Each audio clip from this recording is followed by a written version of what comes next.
Today we are chatting to Chloe Stokes, Senior Analyst at Forager Funds Management, on how her shopping cart helped build her portfolio. Chloe has 8 years' experience in financial services with a track record of successfully shopping for stocks based on her passions and interests, aka fashion brands. She's found that investment opportunities in the fashion sector are often overlooked by major investors, so we are excited to learn today, are fashion brands a good investment? Chloe, welcome to You're in Good Company. Hi guys, thank you so much for having me. Now, Chloe, we've got to ask, considering we're talking about all things fashion today, what is the best investment in your wardrobe? That's a good question. I'm not in the business of selling my old clothes or accessories for a profit. So the way I'm going to think about this question is more on a cost per wear basis. So the value that I'm getting out of the item in my wardrobe. I think the answer would also change depending on when you ask me. It's still pretty cold here in Sydney at the moment. So the first thing that comes to mind is my Camilla and Mark trench coat. I wear it almost every day. I wear it to work. I wear it on the weekends. I wear it over my active wear if I'm going somewhere before and after the gym. So it will last forever. It's so good. And as someone who used to need a new outfit for every occasion when I was younger, now nothing makes me happier than repeat offending my favorite items. And at the moment, for sure, this one takes the cake. Maddie and I were actually just talking about this before, because I'm moving out at the moment and I'm chucking out all these like old clothes that were kind of, not very expensive and kind of bad quality. And I said to Maddie, I'm like, I'm just going to buy stuff now that's good quality. I'm going to buy way less and just hold on to it forever. Cost per wear, very smart. Totally. Honestly, I get so smug when I wear a dress for the second or third time. I'm so proud of myself. Chloe, if you could have dinner with anyone, who would it be and why? This was such an easy question for me. It's 100% Princess Diana. It feels really topical at the moment, but I knew this answer long before what we're going through right now. I'm absolutely obsessed with the royal family. I love watching shows like The Crown and all their movies. And I recently read The Palace Papers by journalist Tina Brown. I've been hearing about this on Shameless because Zara McDonald, the host, recently read it as well. It's got me really intrigued. It's super long. I think it's over 600 pages, but it's so juicy. Damn, that is one we probably should have read whilst we were just on holidays. Yeah. But anyway.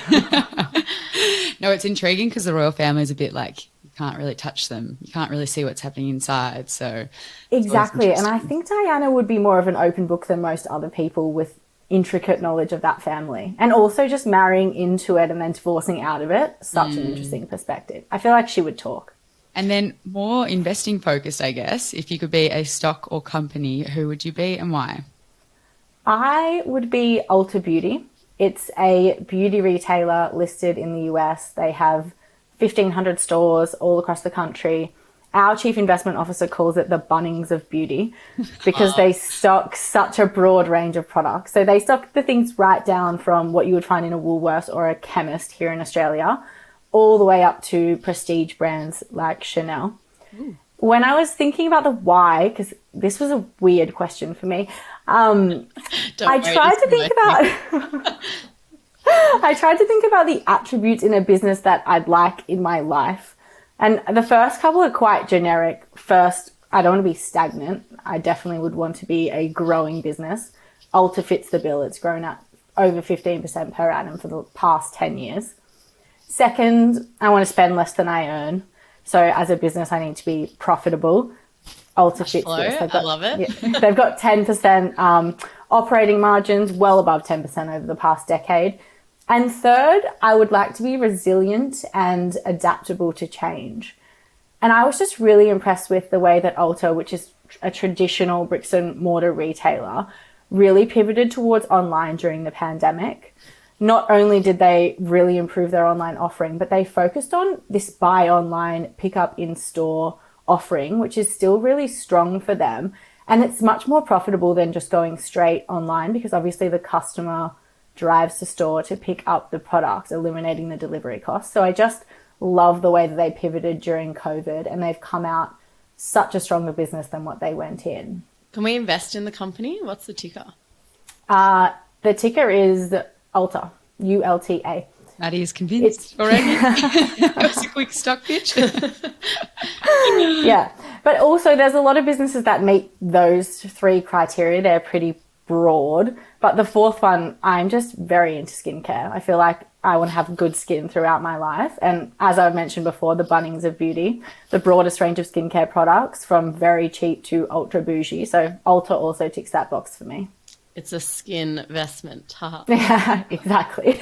Chloe, when Soph and I are discussing new investment ideas and inspiration, we often talk about sort of trying to take advantage of areas that we might have some expertise in. So whether it be that we're a long-time Disney lover, so we invest in Disney, or if you're a big fan, Sophie, of Sonos speakers, then you might invest in Sonos. But we were chatting a few weeks ago and you told us that you had sort of a similar experience with fashion retail companies. So can you talk us through the story of, I guess, how you found investment value in this area? Absolutely. So at Forager, we're really focused on investing in stocks where we have what we call a variant perception. So essentially, if your view is the same as the wider view that the market has, then a stock is probably not mispriced because essentially the price of a stock reflects the market's future expectations for that business. Therefore, in order to find mispriced stocks, you basically need to have a different view or what we call a variant perception. I think it's easiest to explain with an example. So I'll use Hallenstein Glasson Holdings, which is one of the stocks in our international shares fund portfolio. It owns Glasson stores in Australia and New Zealand, which I'm sure you're familiar with. And about 4 years ago, it wasn't too long after I'd started at Forager, I noticed in Sydney that Glasson stores were really busy and I was seeing lots of influencers talking about the brand on Instagram. So it just felt like the business was really taking off over here. And when I took a look at the stock, it was pretty noticeable in the financials as well. But the majority of the business, I'm going to refer to it as HLG, the ticker, because it's a really long name, are actually men's and women's clothing stores in New Zealand that had been around for a long time and they weren't all that high growth or exciting. So I spoke to a couple of New Zealand investors and it kind of confirmed my thoughts that HLG was thought of like a sleepy New Zealand retailer and no one had really paid too much attention to that smaller and fast growing and now pretty meaningful segment, which is Glassons Australia, which makes sense because why would they think to if they hadn't been here visiting the shops or following the brand on Instagram? It also helps in this specific case and in a lot of cases when you're trying to find a variant perception that the business is pretty small. It's only, I think it's 320 million New Zealand dollar market cap. So a lot of institutional investors can't invest in the stock, which means there's just not as much attention. Nobody's got laser focus on everything that's happening each quarter in different segments like you would find in, large stocks over in the US. When you say that institutional investors can't invest in that stock, what do you mean by that?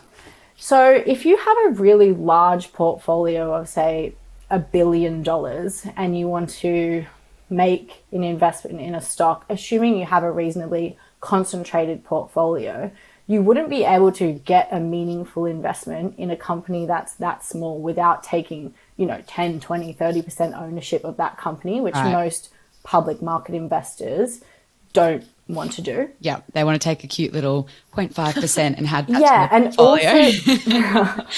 And also there's a liquidity issue because there's not so many stocks and the dollar value is quite low. Not that much money actually changes hands in that business on a day-to-day basis. So it could take them months, years to even get a position in the stock, and definitely just as long if they decide to sell out of it. Yeah. I like the story, I guess, that you found an investment through what you saw. We had a similar story of a friend of ours who kind of saw the Afterpay stickers in all of the Glasson stores, and then that's how they kind of came across the Afterpay stock. But I'm interested because in the past couple of years, and because of COVID, we've had, supply chain issues, inflation, we're seeing interest rate hikes at the moment. What do you think are going to be the disruptions on this kind of fashion retail sector in the next couple of years as people have less money to spend on discretionary items? Definitely. It's been such an interesting few years to be looking at retail stocks. Something that we're thinking about a lot and questioning is just about whether online retailing in general will ever be as profitable as offline. There was quite a long time where these online retail businesses were very popular, very much in favor. And it was almost like people were pricing them as though they were going to be more profitable than offline. But they're dependent on some pretty powerful suppliers, like think Google and Facebook, to bring customers to their sites. And the cost of acquiring those customers is getting more and more competitive over time, spurred on by the fact that plenty of traditional bricks and mortar retailers were forced to push their businesses online during COVID. And some of them did a really great job. So that online competition is really increasing at the moment. Marketing costs are getting more expensive. And then you had that huge COVID-induced surge in e-commerce penetration. And I think we've all been surprised, or most of us anyway, at how far things have actually just gone back to the old trend lines. Plenty of people thought that that increase in online penetration was just bringing forward the switch from offline to online. But people are going back to stores, which suggests that, you know, bricks and mortar retail probably has a long-term sustainable future. And I will say it's never been harder to try and determine what the future looks like. As you mentioned, we've got supply chain issues, we've got inflation, we've got COVID. So trying to separate cyclical from structural is almost impossible at the moment. And everything's just so disrupted in terms of normal consumer patterns. So trying to normalize a company's earnings at the moment and work out where they might be if these things hadn't occurred is very, very difficult. What are you guys doing more of? Online shopping or going in store? I am an largely offline shopper because I am the worst. I'm so picky. So if I try on 20 things in the change room, I could still leave with nothing. I'm an absolute nightmare. So buying things online for me just means multiple trips to the post office. Yeah. See, I find that I really hate being in stores with heaps of people. Like if you go into the city and there's heaps of people. So I'm the type of person that will buy everything online, make sure there's free return shipping, and then return it if I don't like it. I've definitely migrated online a little bit. Fair enough. Well, Chloe, when it comes to investing in retail and fashion, ESG is sort of very front of mind these days, especially in the fashion sector. How important of a consideration do you think ESG and sustainability is when we're thinking about long-term investment success and looking for brands or companies in this area? First, I want to just take a quick step back and talk about how we think about ESG more broadly. Essentially, we want the businesses that we invest in to have sustainable business models because there's rarely a price low enough for a business that's shrinking into oblivion. And we also want management teams that are going to be good stewards of our capital. So we love it when we find a great business where management own a big chunk of shares, so you know that their interests are aligned with ours. So we consider ESG when we're evaluating any investment decisions, and they influence the price we're willing to pay for a business. For example, we might require an additional margin of safety for businesses that are exposed to certain ESG factors or are not managing ESG related risks well. But then when we think about retail and fashion businesses specifically, the ESG risks are significant and constantly growing. So as consumer preferences and also regulations change, people and regulators are demanding more and more from these retail companies in terms of sustainability.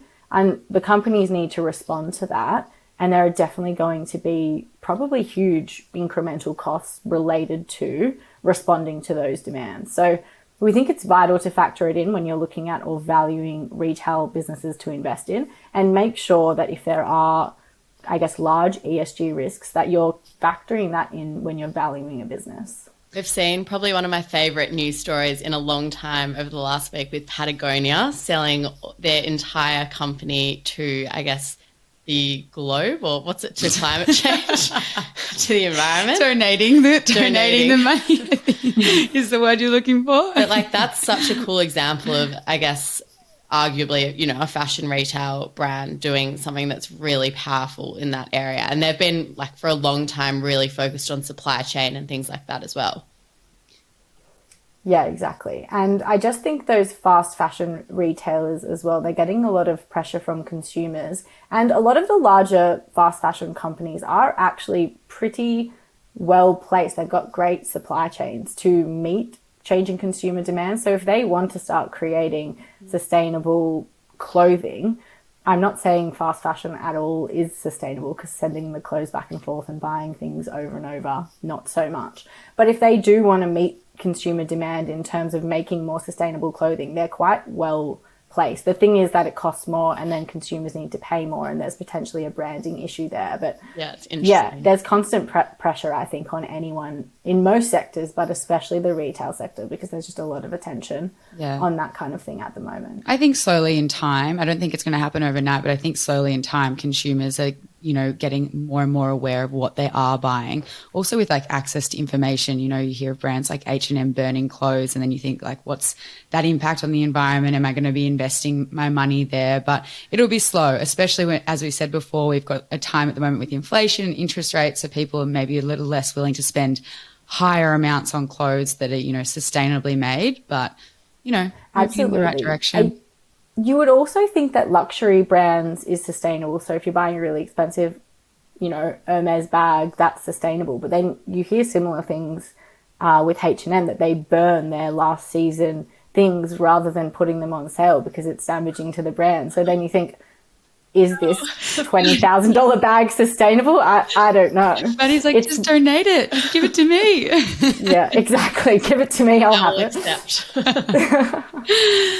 Coming up, we are going to get stock specific and chatting to Chloe about 3 fashion retail companies that she is particularly interested in.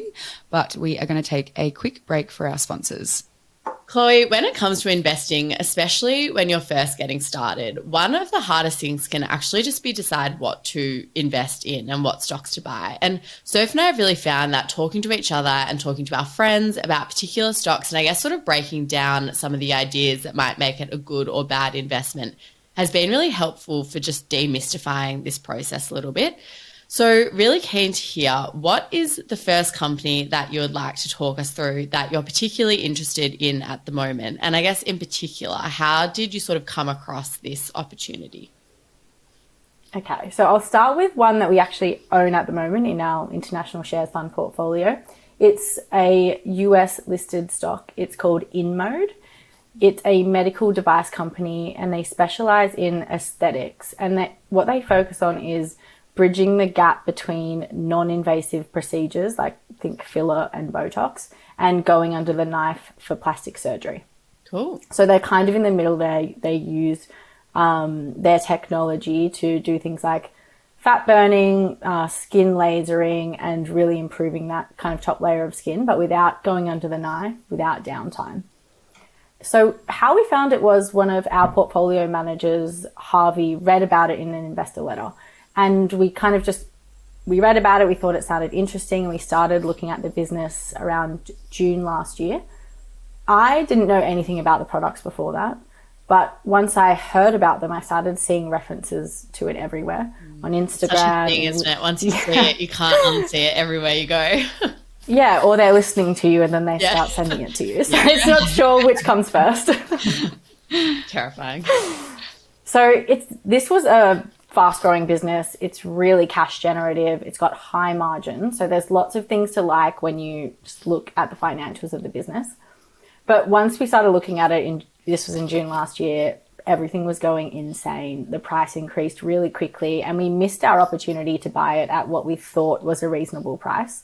So what usually happens when that happens to us, which it does, reasonably often, we kept following along with the business, and we got a chance to invest earlier this year when prices were down alongside, most other stocks. And Inmode actually got down to prices that implied that the market wasn't expecting any more growth out of this business, in our view. And we think there is a long growth runway to come. We think they're going to be launching innovative new products. We think they're going to expand more internationally. So at that point, we thought it was a good investment because of the price and the things that we like about the business. And so far we've been happy with how the business has progressed, but it's still early days in terms of our investment. Now, you said that you got this you got the idea for this investment in an investment letter. Mm-hmm. Is that something that you get through work as a retail investor? Are there, places you recommend to sign up for newsletters or? So most fund managers that service retail clients, so Forager is one, for example, will send out monthly or quarterly investment reports where they'll talk about new investments in their portfolio, things they might have sold out of, things that they own in the portfolio where something's happened. So for example, a quarterly results announcement or a merger or acquisition or any kind of event. They'll just summarize, the changes in their portfolio, and often they'll detail kind of why they've invested in things or why they've sold out and what they think of recent results.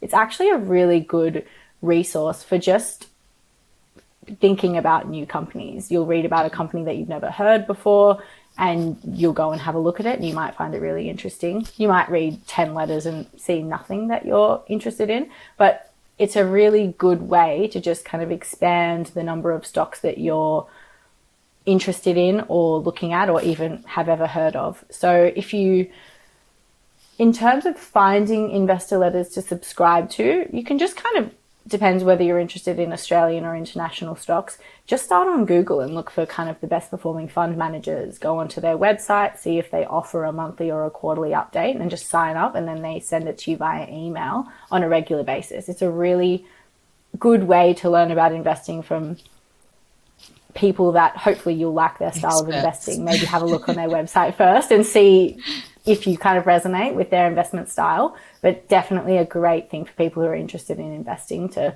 start signing up to. It's something I've actually been doing a lot more of recently, is reading investor letters, I think, because we're looking for sort of content ideas or things in the news to discuss. And it's been a great way to expose myself to sort of new ideas or different ways of thinking about sort of investment opportunities. And like Soph just said, it's coming straight from the experts. So I think that is an excellent resource. For Absolutely. anyone who is interested in learning more about this one, where is it listed and what's the ticker? It's listed in the US and the ticker is INMD. Awesome. Stock number 2, company number 2. What do you have for us? So this one you might have heard of. It's Farfetch, the global platform for luxury fashion. Love. This is a business that I knew as a consumer, and most businesses that I use as a consumer and I kind of have on this long list of stocks or businesses that I want to take a look at at some point. This one I started looking at back in June 2020, so when we were deep in COVID.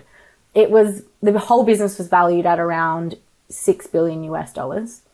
The thesis back then was, from afar, it kind of looks like just another luxury retailer with no competitive advantage and, threat of online competitors like Amazon lurking at every corner. And I had the view that it's different because it's actually a platform, so they don't take on very much inventory risk, and those luxury brands have a lot more control over the way their products are sold than on just a retailer who kind of wholesales luxury products and then sells them on their website. So when you say take on inventory risk, can you just explain what you mean by that? Absolutely. So some luxury websites, say for example Net-a-Porter, largely what they do is they'll buy inventory from luxury brands and then they'll sell it to consumers. So they kind of own that inventory and they've got to sell it. Whereas Farfetch is a platform.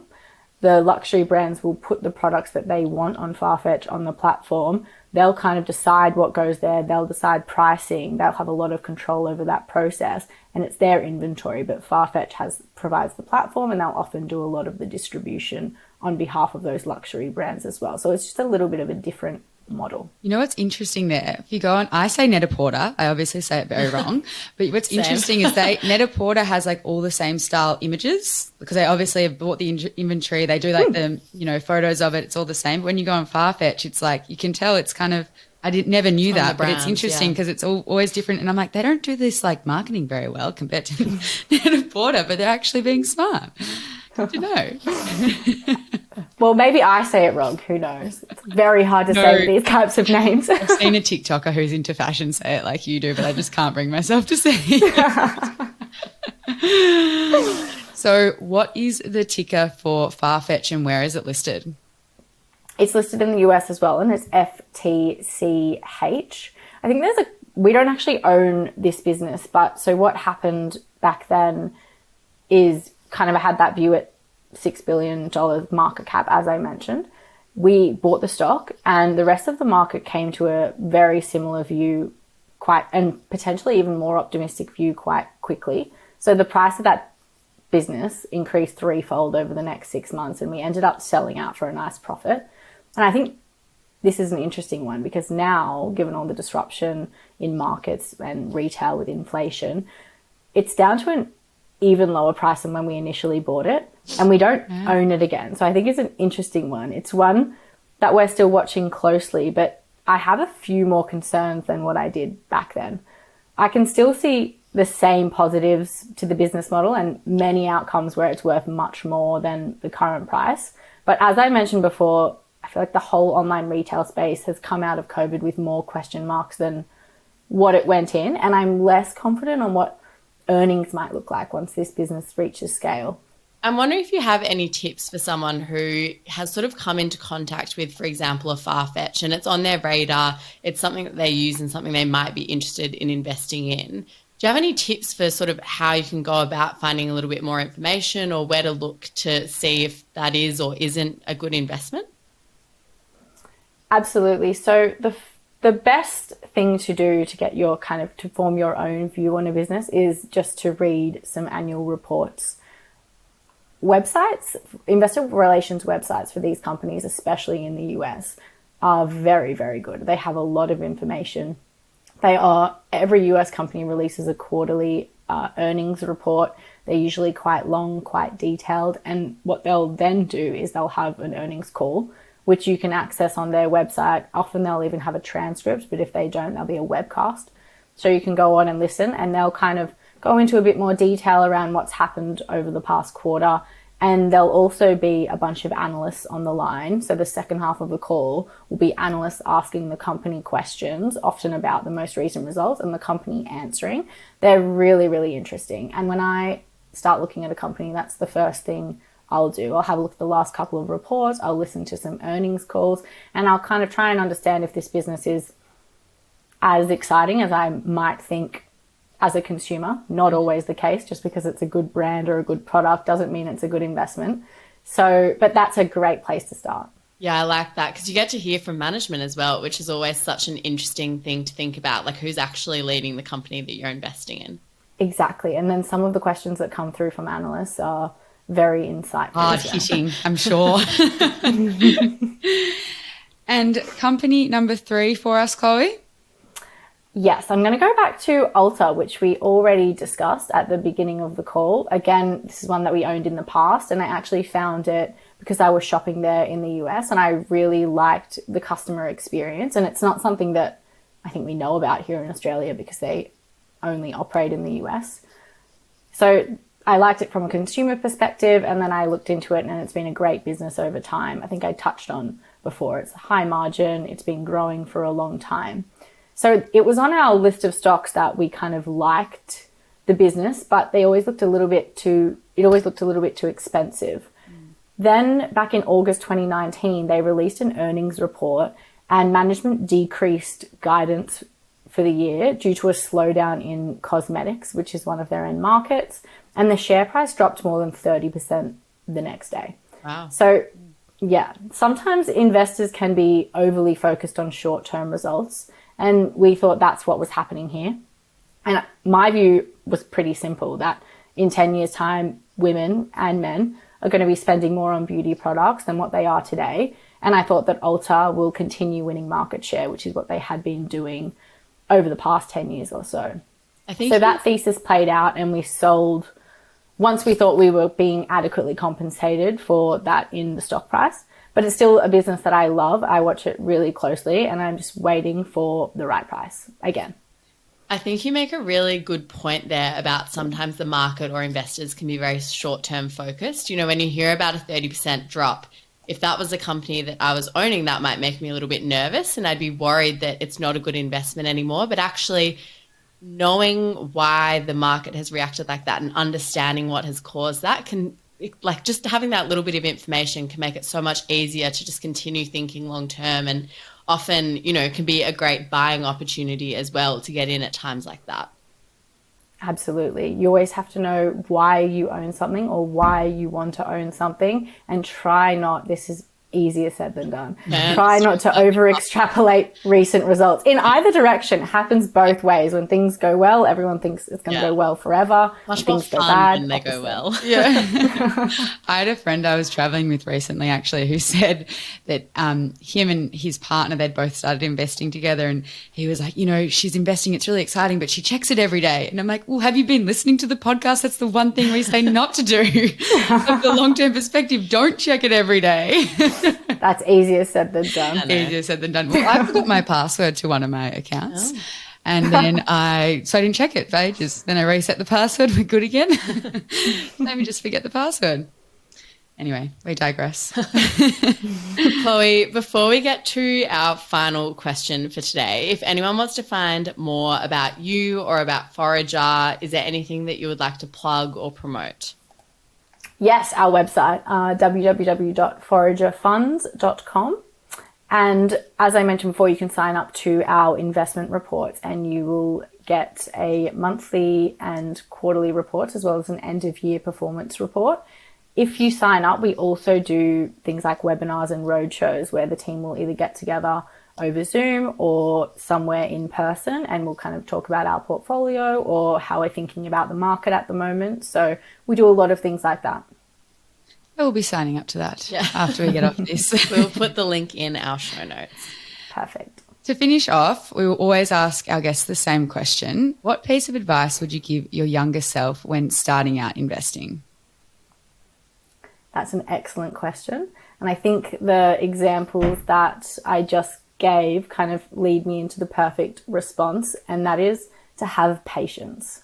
When you're investing, there is absolutely no substitute for paying the right price. You can buy the best business in the world, but if you overpay, it probably won't be a good investment. And in the 5 years that I've been doing this job, market perception of each of those three businesses that I discussed and most others has changed really material.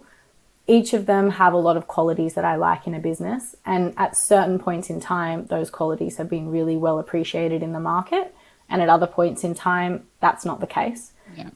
All three of these businesses have seen at least 50% price drawdowns in the past couple of years. So I think just to reiterate the importance of waiting. It's not about having something really unique all of the time, but understanding a number of businesses really well, having a consistent process, and waiting for the market to forget about those qualities and give us the opportunity to buy a stock at what we think is a good price. I think that is my best piece of advice. I like that. And I think that's something that Maddie and I are learning at the moment. When you first start investing, it's really hard to understand, you know, the market movements. But when you sit with it, and it's been a couple of years, we're like, oh, yeah, it goes up and down. That's good. Especially at the moment. Yeah, especially at the moment.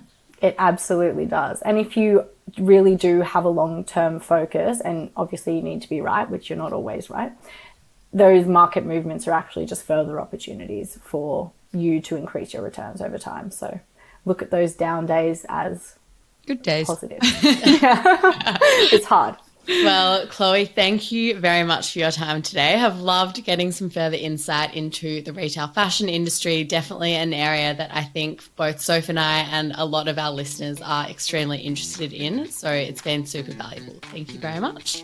Thank you so much for having me.